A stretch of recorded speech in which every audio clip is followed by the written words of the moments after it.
To install two 7mm drives, work through the following procedure. Install the conduction plate into the bottom of the drive cage and secure it with 4 screws.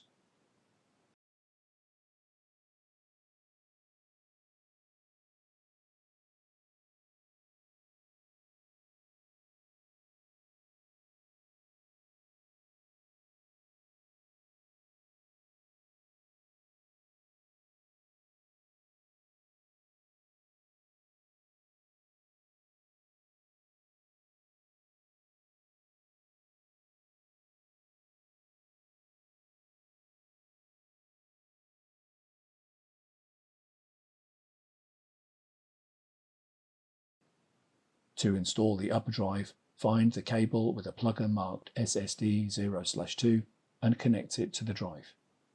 Turn the drive over and install it into the bottom of the drive cage, making sure it is secured in place.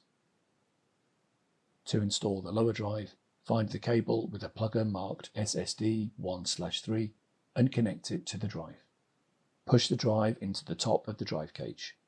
Push and hold the release latch. Slide the metal tab to the locked position.